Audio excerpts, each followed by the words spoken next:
Bonjour à tous et bienvenue sur la chaîne. Je suis Gabriel Fontaine et ici on parle auto sans prise de tête. Conseils pratiques, explications techniques, accessibles et réponses claires à vos questions de tous les jours. Que vous soyez débutant ou passionné, vous allez trouver ici de quoi mieux comprendre et entretenir votre voiture. Pensez à vous abonner, à laisser un petit like et restez avec moi jusqu'à la fin de la vidéo. Chaque détail peut faire la différence. Ces derniers jours, Carwo assiste à la présentation de la gamme ECO de Škoda. Le constructeur tchèque plonge dans la réduction des émissions de CO2 pour se conformer à la nouvelle réglementation de 95 grammes. Et a donc élargi le nombre de modèles plus respectueux de l'environnement. Chez Carwo, nous avons pu conduire pratiquement tous les nouveaux modèles de la marque. Nous vous proposons donc un bref résumé de ce que nous avons pensé de chacun d'entre eux, de leurs concurrents et de leur prix. Il s'agit également de voitures dotées de technologies différentes. Il s'agit par exemple de véhicules fonctionnant au gaz naturel comprime, GNC, mais aussi d'autres micro-hybrides, d'hybrides rechargeables. Et de voitures 100% électriques.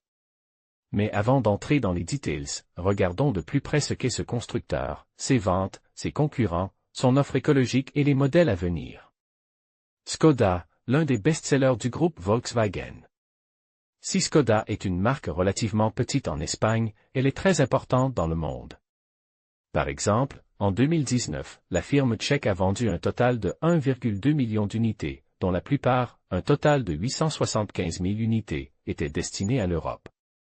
Ce chiffre place Škoda comme la troisième marque du groupe Volkswagen, derrière Volkswagen lui-même, qui a vendu un total de 6,2 millions d'unités, et Audi, avec un total de 1,8 million de ventes.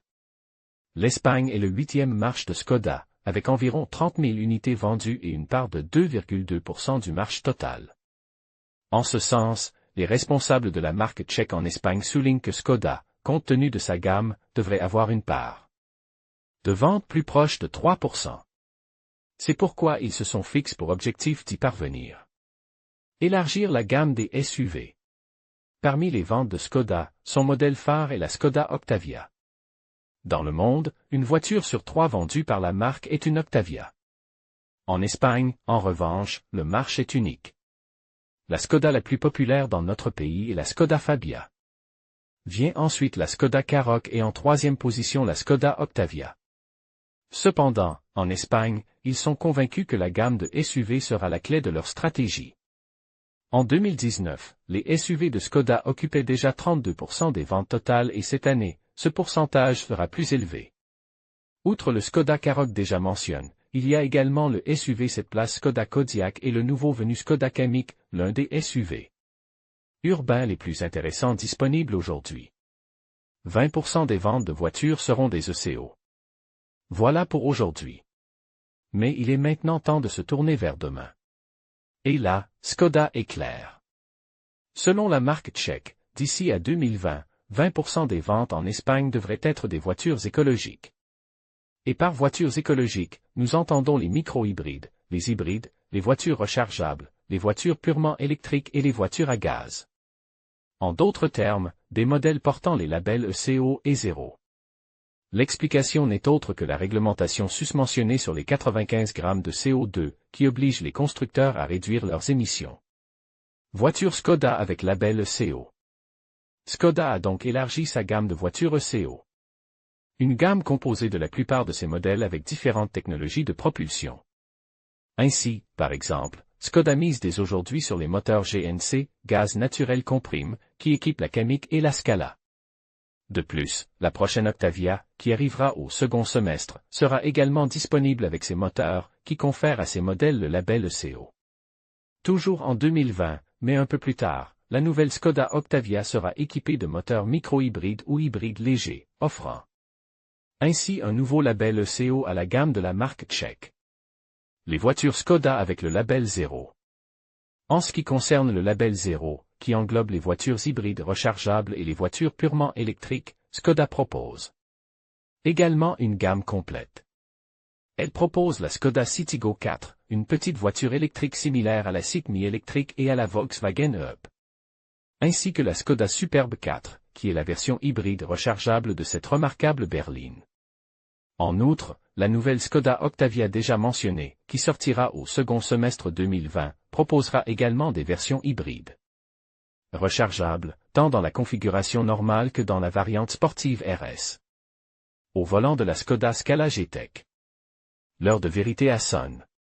Skoda a préparé un petit voyage avec la Skoda Scala GTEC, la version qui utilise le GNC, gaz naturel comprime. Il s'agit d'un trajet d'une 50aine de kilomètres pour tester le fonctionnement de ce propulseur dans la Scala qui lui permet d'avoir le label ECO. Et la vérité est que, dès le premier instant, cela nous semble être une option très intéressante, surtout pour ceux qui doivent conduire dans les centres-villes avec d'éventuelles restrictions. En fait, seule la Skoda Scala, la Seat Leon et l'Audi A3 disposent de cette technologie. Le reste des modèles compacts portant le label ECO, comme la Mazda 3, sont soit des micro-hybrides, soit des hybrides, comme la Toyota Corolla et la Lexus CT, entre autres. Au fur et à mesure de notre visite, nous reconnaissons que la Scala est performante. Il est vrai que les versions GNC manquent parfois un peu de puissance lors d'accélérations franches dans les longues descentes, mais si vous optez pour une utilisation silencieuse et efficace, vous disposerez d'une voiture plus que suffisante pour les petits et les grands trajets.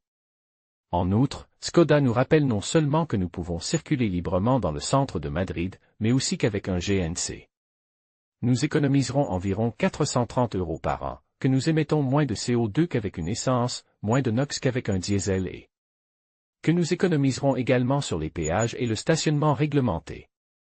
Et tout cela avec un prix de la Skoda Scala GTEC qui commence à 14 400 €, prix avec remise. Au volant de la Skoda Superb 4. Pour clore cette journée d'essai de la gamme ECO, nous allons maintenant prendre le volant de la Skoda Superb 4, la version hybride rechargeable. Un modèle qui associe un moteur 1.4 TSI de 156 chevaux à un moteur électrique de 115 chevaux. Au total, il s'agit de 218 chevaux et, surtout, d'une autonomie d'environ 57 km en mode électrique selon la réglementation WLTP. C'est plus qu'il n'en faut pour prétendre au label 0. Au volant, on est tout de suite frappé par la douceur et le silence avec lesquels ce modèle démarrait en mode électrique. C'est un vrai plaisir. De plus, depuis la console, on peut activer le mode électrique, E-mode, ou réserver la batterie et la voiture se conduit comme une hybride. Nous préférons toujours passer à l'électrique pour vérifier son autonomie. Et la vérité, c'est qu'elle est impressionnante. Bien que ces plus de 50 km puissent sembler peu de choses à première vue, c'est finalement la distance que nous parcourons. Tous plus ou moins quotidiennement dans une grande ville. Et si, à un moment donné, vous souhaitez effectuer un trajet plus long, vous pouvez compter sur le moteur à essence conventionnel. Mais le prix est un peu plus élevé, à partir de 31 200 €. C'est ainsi qu'il faut payer pour bénéficier des dernières technologies. En conclusion, les modèles ECO de Skoda représentent une avancée significative vers une conduite plus durable et respectueuse de l'environnement. Grâce à leur efficacité énergétique et à leur technologie innovante, ces véhicules offrent une expérience de conduite agréable, tout en réduisant l'empreinte carbone. Choisir un modèle ECO de Skoda, c'est opter pour un avenir plus vert et responsable. Merci de nous avoir suivis et n'oubliez pas de vous abonner pour plus de contenu sur l'automobile durable.